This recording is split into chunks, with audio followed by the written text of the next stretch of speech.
नमस्कार, यूएसएन विशेष में आप सभी का स्वागत है। मैं हूं आपका होस्ट एनवी शर्मा। भारत देश में कई सारे त्यौहार मनाए जाते हैं। इन त्योहारों में एक त्यौहार जो भाई बहन के प्यार का प्रतीक होता है, राखी, ये महोत्सव के रूप में मनाया जाता है। और इसको लेकर हमारे आज के शहर के जो प्रतिष्ठित ज्वेलर्स है श्री राजेश रोकड़े साहब, इनका मैं स्वागत करता हूं इस कार्यक्रम में, क्योंकि जेम्स एंड ज्वेलरी के बारे में तो बात करेंगे, खासकर इनके शोरूम से जो निर्मित एक नया महोत्सव है, पायल महोत्सव, इसके बारे में बात करेंगे। हैप्पी कस्टमर्स के बारे में बात करेंगे, बहुत सारी बातें करेंगे। लेकिन सबसे पहले आपका बहुत बहुत स्वागत है। Thank you very much. Sir, आपने एक अभियान चलाया है कि आपने आपके कस्टमर्स को ही ब्रांड एम्बेसडर्स बना दिया और यही सबसे बेस्ट एम्बेसडर्स होते हैं। ये एक संकल्पना कैसे शुरू हुई और इसको आप इस महोत्सव में किस तरह यूज़ करोगे? देखिए, किसी भी ब्रांड के लिए अगर किसी को प्रमोट करना है और किसी को अगर एक्सपांड होना है या बड़ा होना है या उसका बिज़नेस बढ़ाना है, तो उसके खरे ग्राहक अगर बढ़ते हैं तो ही उसका बिज़नेस बढ़ता है। और जो माउथ टू माउथ पब्लिसिटी जो होती है, जो ग्राहक एक दूसरे से बात करते हैं और वो पब्लिसिटी के माध्यम से जो कस्टमर आपके पास आते हैं, तो वो एक काफ़ी बॉन्डिंग वाले कस्टमर बन जाते हैं। तो संकल्पना तो ये हमने देखी है, हमें तो अपने जो तकलीफ़ है उसी में से अपने को अपने प्रॉब्लम शॉर्ट आउट करने होते हैं। लास्ट ईयर ये पहली बार हम लोग ने इंट्रोड्यूस किया था पूरे भारत में। फर्स्ट वी आर फर्स्ट की हैप्पी कस्टमर कैंपेनिंग स्टार्ट किया था। ये घर में ही बैठे बैठे हम लोग ने बात कर रहे थे। हमारे पास फ़ोटोशूट नहीं था और जस्ट कोरोना काल की वजह से कहीं शूटिंग नहीं हो पा रही थी और हमें इमीडिएटली हमें कैंपेनिंग स्टार्ट करनी थी। तो बोलते हैं ना कि तकलीफ़ से ही आपको एक मंथन करने के बाद ही उसमें से अमृत निकलता है। तो वैसे ही फैमिली मेम्बर्स हम लोग बैठे थे और घर में ही चर्चा कर रहे थे, तो उसमें ये कहा, ऐसी बात निकली कि क्यों ना हम लोग हमारे ग्राहकों को ही as a brand ambassador introduce करें, जिससे कि हमारे ग्राहक भी खुश होंगे, हम भी खुश होंगे और एक नया ट्रेंड मिलेगा। क्योंकि हम लोग एक बड़े सेलिब्रिटी को कभी होर्डिंग पे लाते हैं, बट वो एक्चुअल में उस प्रोडक्ट को यूज़ करता नहीं करता, ये कन्फ्यूज़न हर जगह होता है। टीवी पे या समाचार पत्रों में कोई अभिनेता आते हैं या कोई नेता आते हैं, हम लोग उनको सेलिब्रिटी आते हैं, वो उनको दिखाते हैं कि भैया ये प्रोडक्ट अच्छा है, बट वो प्रोडक्ट वो खुद यूज़ करता है कि हम लोग कंफ्यूज रहते हैं। तो हम लोग ने ये सोचा कि क्यों ना हमारे पास भी, हमारे नागपुर में भी इतने अच्छे अच्छे ग्राहक हमारे जो वेल लुकिंग है, वेल स्टेब्लिश है और बहुत अच्छी तरीके से वो अपने आप को प्रेजेंट भी करते हैं। जिस तरह से वो पूरी ज्वेलरी जब हमारी पहनते हैं और उनके फ़ोटोग्राफ जब हम देखते हैं कई बार, तो हमें ऐसा लगता है कि मॉडल से ज़्यादा तो हमारे कस्टमर ज़्यादा अच्छे तरीके से अपने आप को प्रेजेंट करते हैं। तो फिर हम लोग ने सोचा कि क्यों ना हम हमारे ग्राहकों को ही इस हैप्पी कस्टमर के तहत ब्रांड एम्बेसडर क्यों ना बनाया जाए। तो ऐसे एज अ ट्रायल बेस हमने 2-3 कस्टमर को शूट किया पहले और शूट करके उसको होर्डिंग पे डाला।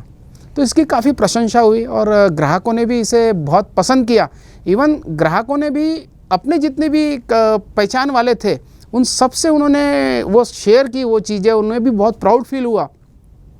और इस वजह से जो प्रचार मिला वो इतना ज़्यादा मिला कि अब ये हमारे रोकड़े ज्वेलर्स के कैंपेनिंग का एक बड़ा पार्ट हैप्पी कस्टमर पार्ट बन गया है, ट्रेडमार्क बन गया कि अगर हैप्पी कस्टमर अगर कैंपेनिंग कहीं है तो वो सिर्फ रोकड़े का ही है।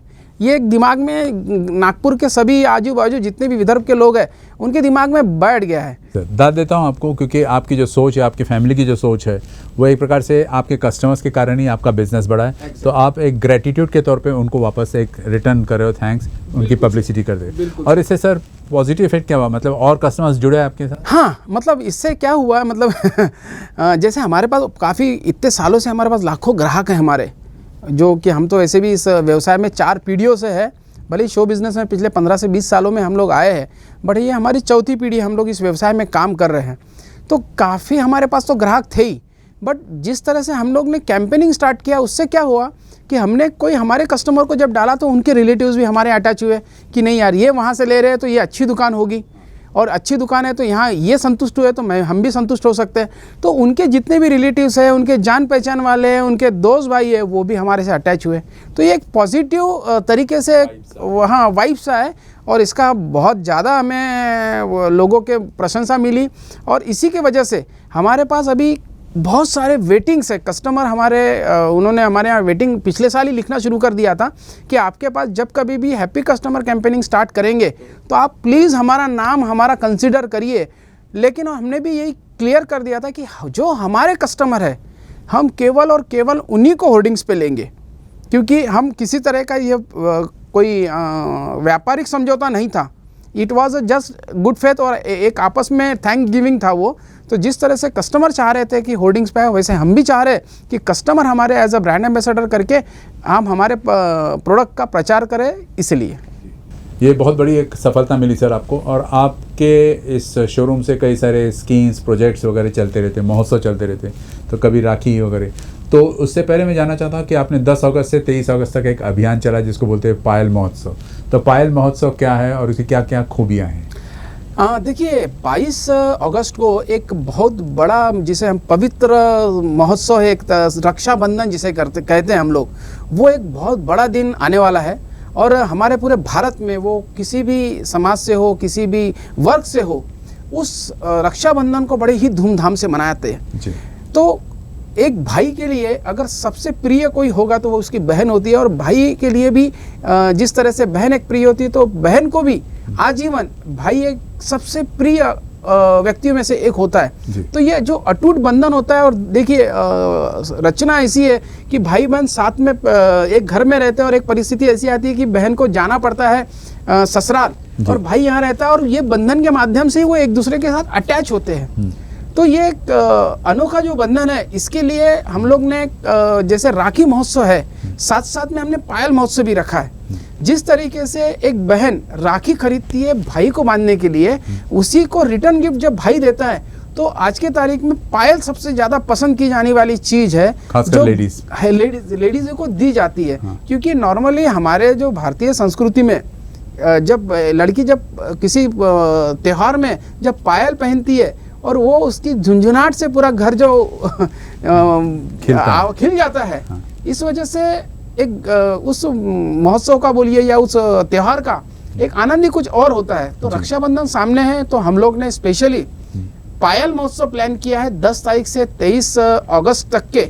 और विशेष तौर पे हमारे जितने भी ग्राहक हैं, हमारे सभी ब्रांड से पायल अगर खरीदते हैं तो उन्हें स्पेशली मेकिंग में 10% डिस्काउंट दिया जा रहा है। बढ़िया। और पायल में देखिए, अभी पायल भी पहले क्या होता था, पायल ये समझा जाता था कि पहले ट्रेडिशनल वुमेन्स ही पहनेंगे। अभी पायल में एंकलेट जिसे हम कहते हैं कि सिंपल एक पैर में पहनते हैं, कड़ा पहनते हैं, तो इस टाइप की मॉडर्न डिज़ाइन भी पायल में आनी शुरू हो गई है। तो आजकल के कॉलेज की लड़कियां या छोटी बच्चियां उस टाइप की नए जो मॉडर्न डिज़ाइन है वो भी हमने इंट्रोड्यूस की है। एंटीक डिज़ाइन की पायल्स वो हमारे पास अवेलेबल है। नॉर्मल जो डिज़ाइन है वो तो है ही है, बट साथ में ये सब डिज़ाइन भी इसके अंदर हम लोग ने इंट्रोड्यूस की है जी। और साथ साथ में मैं आपको ये भी बता दूं कि शायद आपने एक नई स्कीम लॉन्च की 10 से 23 के बीच में ही, राखी महोत्सव भी आप उसको इंट्रोड्यूस करने वाले। जी हाँ, एक्चुअली हम लोग ने वो भी किया है। देखिए मैंने कहा है कि राखी और पायल, इसका हमने जोड़ा बंधन ऐसा है कि बहन राखी खरीदती है भाई को राखी बांधने के लिए, उस रेशम के डोर को, और वो रेशम का डोर हमने ऐसा बनाया है कि वो साल भर भी अगर पहनेंगे तो उन्हें फील नहीं होगा, एज अ ब्रेसलेट वो लगेगा। एक नॉर्मल जो कड़ा होता है, कड़ा समझिए, या एक हम लोग मंदिर का धागा बोलते हैं, उस टाइप का धागा है। और हम लोग इसमें मोतियों के जो ओरिजिनल मोती होती है वो मोती हम लोगों ने पिरोए हैं। इसके अलावा सोने और चांदी में तो ऑलरेडी इसमें रेंज है। तो एज अ बहन अगर वो खरीदती है तो उसमें भी 10% उनको डिस्काउंट मिलेगा। और वो राखी जब वो भाई पहनेगा तो भाई भी कुछ ना कुछ रिटर्न गिफ्ट देता है बहन को, तो पायल उसके लिए अगर खरीदते हैं तो 10% उनको भी डिस्काउंट देगा। तो हमें भाई और बहन दोनों का ख्याल रखा है, समान ट्रीटमेंट किया है, जिससे कि भाई और बहन दोनों एक साथ आए, दोनों खरीदारी करें, और आने वाली जो 22 तारीख में रक्षाबंधन आने वाला है उसको बहुत हर्षोल्लास से मनाएं। ट्रेडिशनल तरीके से अगर हम बात करें तो एक रेशम की डोरी बांध दी जाती है, लेकिन आपने उसको फॉर एवर कर दिया है, सिल्वर या गोल्ड में पिरोकर, या मोती का जो एक आपने कंसेप्ट दिखाया। सर जानना चाहता हूँ कि अलावा इस महोत्सव के, पायल महोत्सव और जो राखी महोत्सव, आपके साल भर में कोई ना कोई महोत्सव का एक अभियान स्कीम चलते रहता है। ये भी सुना है कि Rokde jewellers is also famous for gems and gem stones, diamonds वगैरह, उसके बारे में कुछ बताएंगे? निश्चित तौर पे हम लोग देखिए, हर वैसे रोकड़े ज्वेलर्स में हर चीज़ें मिलती है। जिस तरह से गोल्ड, सिल्वर, प्लेटिनियम, प्लेटिनियम भी हमारे यहाँ अच्छा खासा डिज़ाइंस हम लोग अवेलेबल रखते हैं। डायमंड्स हम लोग काफ़ी ज़्यादा डिज़ाइंस अवेलेबल रखते हैं। सेम वैसे जेमस्टोन्स में भी हम लोग डील करते हैं, और जेमस्टोन्स में हम स्पेशल जितने भी हमारे पास जेमस्टोन्स होते हैं वो सर्टिफाइड होते हैं कि किसी भी तरह का भ्रम या किसी भी तरह का कस्टमर के साथ गलत ना हो, उस चीज़ का पूरा ध्यान रखा जाता है।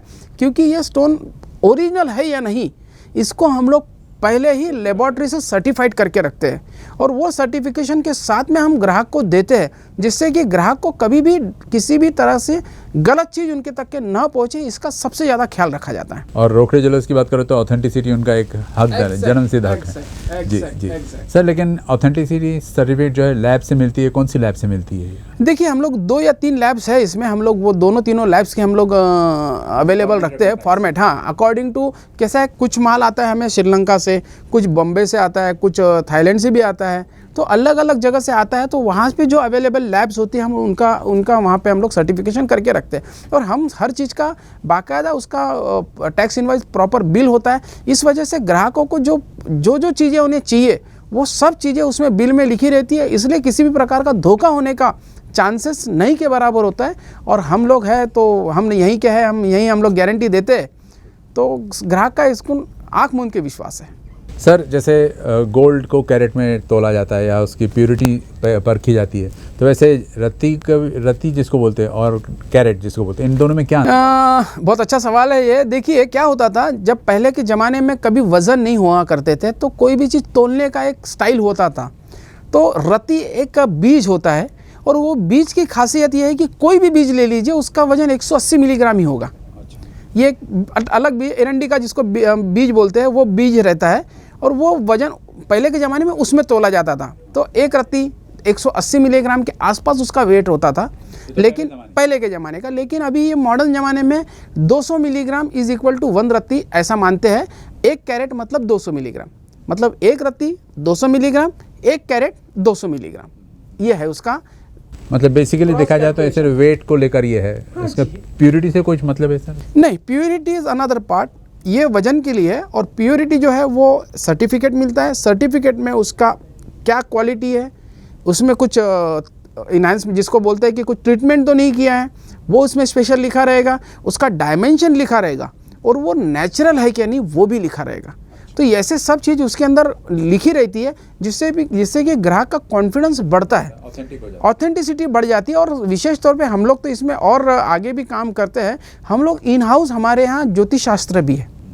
तो ग्राहक, अगर कई बार ऐसा होता है ग्राहक पूछ नहीं पाते कि भाई मुझे कौन सा नग मेरे लिए बेहतर है, कितने कैरेट का मेरे लिए बेहतर है, तो हम लोग ये सुविधा भी हमारी दुकान पे अवेलेबल है। आप सिर्फ अपना बर्थ टाइम, बर्थ प्लेस इतना लेके हमारे पास आ जाइए। हम आपको आपकी कुंडली भी बना के दे देंगे फ्री ऑफ कॉस्ट। हम आपको कौन सा रत्न आपके लिए शुभ है, क्या अशुभ है, इसकी भी जानकारी हम लोग आपको दे देंगे। सर, एक पूछना था, जैसे 9 ग्रह है हमारे इंडियन ट्रेडिशंस के अनुसार, और 9 ग्रहों के लिए 9 जेम्स बने हुए हैं। बिल्कुल, कि जिस राशि का है वो उसे पहने, लेकिन कई बार ये देखने में आया कि वो फलता नहीं है जी। तो उसके पीछे क्या कारण होता है? अगर बाय चांस नीलम कोई पहनता है या सफ़ायर कोई पहन लेता, तो उसको राशि में होने के बाद भी वो फलता नहीं। देखिए, इसमें 2 अलग बातें हैं, मैं दोनों को बातें आपके सामने रखता हूँ। कोई भी नग 1 कैरेट से ऊपर अगर है तो उसके लिए पूछने की ज़रूरत है। 1 कैरेट से अगर नीचे का वेट है तो उसे किसी तरह का पूछने की ज़रूरत नहीं। ये समझिए कि आटे में नमक जितना है वो कैलकुलेशन है उतना ही है। और किसी को फलता और न फलता वाली बात है तो केवल और केवल ये वो उसमें केवल एक ही नग ऐसा है जो कि विपरीत कर सकता है, वो है नीलम। बाकी जितने भी रत्न है वो कभी भी बुरा नहीं करते। जैसे कि पुखराज बिजनेस बढ़ाने के लिए एक बहुत ही बढ़िया रत्न है। मोती शांत रखने के लिए है। हीरा ये आपका स्टेटस सिंबल बढ़ाने के लिए है, सदा के लिए, सदा हीरा है, सदा के लिए इसीलिए कहा जाता है। माणिक है, रवि का ये है।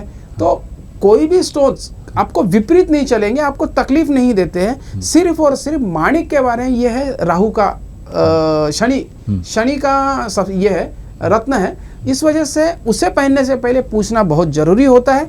और इसके लिए free of service, free of cost हमारे यहाँ इसकी सर्विस अवेलेबल है। आपको कहीं जाने की ज़रूरत नहीं, आप हमारे यहाँ आइए, हमारे यहाँ ही आप दोपहर के समय में आप 1 बजे से लेके तो 6 बजे तक के सूर्यास्त से पहले उसके पहले ये कुंडली बनाना या उसका राशि देखना ही सही माना जाता है। तो इस समय में देख के हम आपको रत्न बता देते हैं। आप चाहे तो इसे क्रॉस वेरिफिकेशन बाहर से भी कर सकते हैं। तो उससे क्या होगा, आपको किसी प्रकार का प्रॉब्लम नहीं होगा और किसी तरह का गलत रत्न आप तक पहुंचेगा नहीं। और रही बात शनि की, मतलब नीलम की, तो नीलम ये जो रत्न है उसे हम एज अ टेम्पररी 1 वीक के लिए उनको रखने के लिए देते हैं।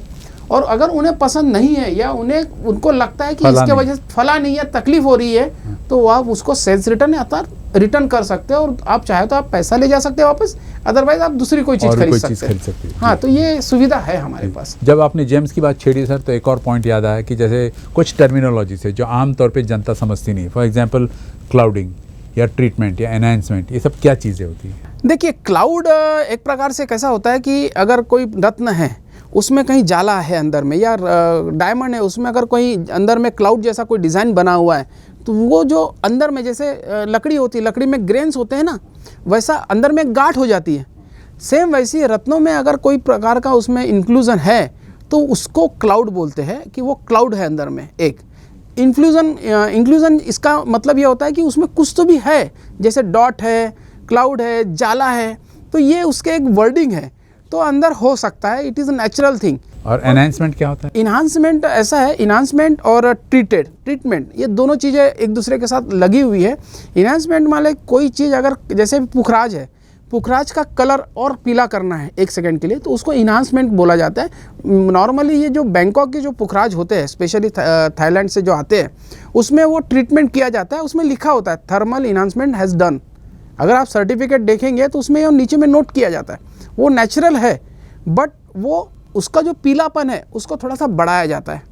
जिस तरह से सफ़ेद शर्ट है उसको एक्स्ट्रा ब्राइट करने के लिए स्टार्च दिया जाता है या नील डाली जाती है, जैसे वो एक्स्ट्रा ब्राइट हो जाता है, वैसे अगर पुखराज जो होता है स्पेशली थाईलैंड वाला, तो उसे पीला और ज़्यादा पीला किया जाता है, जिस वजह से उसको इन्हांस किया जाता है, ऐसा उसका कहना है। और उसमें थर्मल, ये एक प्रकार से थर्मल वर्क है, वो थर्मल इंक्लूजन जिसको किया जाता है, ट्रीटमेंट किया जाता है ये। और इसके अलावा एक और होता है, जैसे कि आपका सिलोनी पुखराज जो होते हैं, तो उसका कलर ना उड़े, क्योंकि कलर उसका अगर है तो उड़ ना जाए कोई कलर कई बार, तो उसके लिए भी एक में ट्रीटमेंट किया जाता है। तो इट इज़ नॉर्मल एक ट्रीटमेंट है, ऐसा कुछ उससे फ़र्क नहीं पड़ता है, वो नेचुरली था। जैसे आप बैंकॉक से वाला भी लेंगे वो भी नेचुरल है, उसमें भी लिख के आएगा नेचुरल स्टोन। अगर आप सिलोन का लेंगे उसमें भी लिख के आएगा नेचुरल स्टोन। सिर्फ एज उनके कुंडली में किसी को अगर येलो पुखराज लिखा है तो येलो लीजिए, वाइट पुखराज लिखा है तो वाइट लीजिए। उसमें सिर्फ कॉस्मेटिक ट्रीटमेंट के पॉइंट पे बेसिस पर किया था। कुछ विशेष नहीं। सर जैसे डायमंड्स की बात करते हैं अभी हम, तो उसमें अमेरिकन डायमंड्स एक बहुत कॉमन टर्मिनोलॉजी है। इसमें और CVD डायमंड में क्या फ़र्क है? सबसे पहले CVD डायमंड। देखिए, एक होता है डायमंड्स जो नेचुरल डायमंड्स होते हैं, जो कितने तो भी किलोमीटर ज़मीन के अंदर, कितने तो भी लाख साल के बाद वो तैयार होता है कार्बन से माध्यम से। ये होता है नेचुरल थिंग। और कोई भी नेचुरल होती है, और कितना भी इंसान उसको कॉपी कर ले या कितना भी उसको करीब चले जाए, बट नेचुरल रहेगा, उसको वो बीट नहीं कर पाएगा। तो same condition man made diamond को CVD कहा जाता है, जो लेबॉर्ट्री में बनता है आजकल। इसीलिए डायमंड खरीदते समय में कभी भी उसका सर्टिफिकेट देखना चाहिए। विदाउट सर्टिफिकेट खरीदना ही नहीं चाहिए। अच्छे लैब से उसे सर्टिफाइड करना चाहिए, और हर चीज़ आप कस्टमर ने भी उस चीज़ को देखे बगैर खरीदना नहीं चाहिए। आज मार्केट में CVD नॉर्मली कुछ आई हुई है, बट कोई खरीदता है जान के भी खरीदता है। किसी को जैसे डायमंड्स जैसे कहते हैं कि मुझे फलता नहीं है या नेचुरल चीज़ मुझे पसंद है, बट मुझे डायमंड का शौक तो करना है, तो फिर वो CVD खरीदते हैं। और CVD और डायमंड की हार्डनेस करीब सेम होती है, बहुत ही कम अंतर होता है। केवल और केवल ये लेबॉर्ट्री में ही समझ में आता है कि क्या CVD है और क्या नेचुरल डायमंड है। कितना कॉस्ट डिफरेंस कितना होता है सर, अगर हम दोनों की बात करें? कॉस्ट डिफरेंस तो काफ़ी होता है दोनों में, according to carat, according to colour, according to उनके जो ये है उसकी वाइटनेस कितना है, साइज़ क्या है, उसका कट कैसा है, ये सब पे उसका रेट्स डिफरेंस रहता है। वो 50% से लेकर तो 75% तक के डिफरेंस आ सकता है नेचुरल और CVD में। फिर अमेरिकन डायमंड्स क्या होता है सर? मतलब अमेरिकन डायमंड एक तो कांच का टुकड़ा समझिए, उसके सामने में CVD is near to diamond. और देखिए, डायमंड, उसके बाद CVD, उसके बाद मोजोनाइट। मोजोनाइट भी डायमंड जैसा ही दिखता है, वेट वाइज भी रहता है, लेकिन उसकी हार्डनेस कम होती है। उसको अगर देखेंगे तो जैसे कि आप ऊपर से अगर देख रहे हो तो क्वाइट फैसेट से वो डबलिंग होता है, मतलब वो समझ में आता है, अगर जानकार है तो वो पहचान लेगा, अदरवाइज नॉर्मल अगर जिसको पता नहीं है तो डायमंड, मोजोनाइट और सीवीडी में जान पहचान करना बड़ा ही कठिन जाएगा। तो इसलिए मेरा ये कि नहीं, एक्सपर्ट आंखों के साथ साथ कभी भी एक ऑथेंटिक बिल के साथ खरीदे, एक सर्टिफिकेट के साथ खरीदे। विदाउट सर्टिफिकेट खरीदना कहीं ना कहीं मुश्किल हो सकता है, क्योंकि कल चल के अगर वो आपको रिटर्न देना है ठगे जा सकते हैं। तो हाँ, वैसे अभी हमारे रीजन में ये सब प्रॉब्लम्स कम है। हमारे जितने भी रीजन में यहाँ क्वालिटी के मामले में सभी ज्वेलर्स इस चीज़ का ध्यान रखते हैं कि वो क्वालिटी ही बेचे, और नॉर्मली अभी ही सभी ज्वेलर्स विद सर्टिफिकेट ही बेचते हैं। दैट इज गुड अपने इंडस्ट्री के लिए। जेम्स की बात की आपने, डायमंड्स की बात की आपने, तो इसमें एक पूछना था, जैसे कि एक पर्टिकुलर एनर्जी मिले हमको, इस वजह से उसको पहना जाता है, वो चाहे कोई भी जेम स्टोन हो, लेकिन उसकी भी एक कोई लाइफ स्पैन होती होगी कि भाई इतने साल के बाद उसका जो एनर्जी से, लाइट से जो उसका एनर्जी डिराइव होता है वो कमज़ोर हो जाता होगा।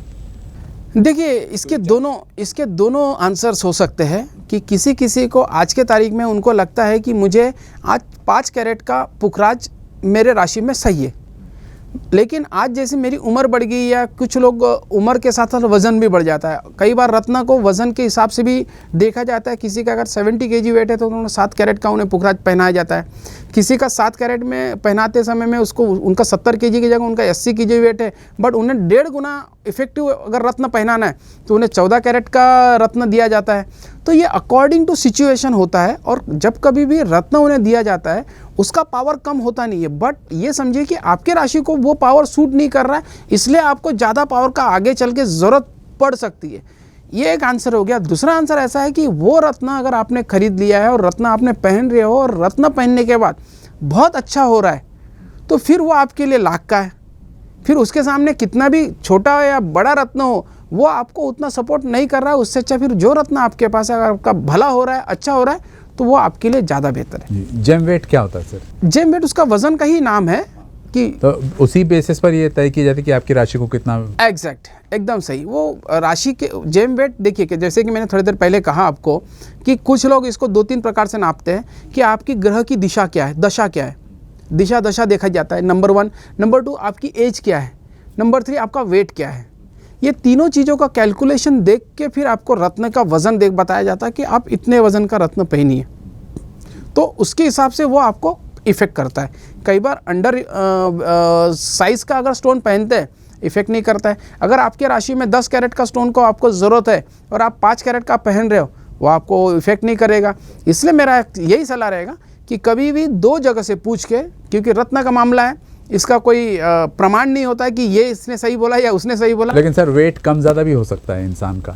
हाँ, तो मैक्सिमम कुछ तय करते हैं और फिर उस हिसाब से खरीदते। नहीं, देखिए, जो वेट आज उनका है और जो एज है उनका, ये 10 जैसे 5 किलो माइनस प्लस और 10 किलो 10 ईयर आगे, इस सब प्लान करके ही उसको कैलकुलेशन किया जाता है। एवरेज निकाल के।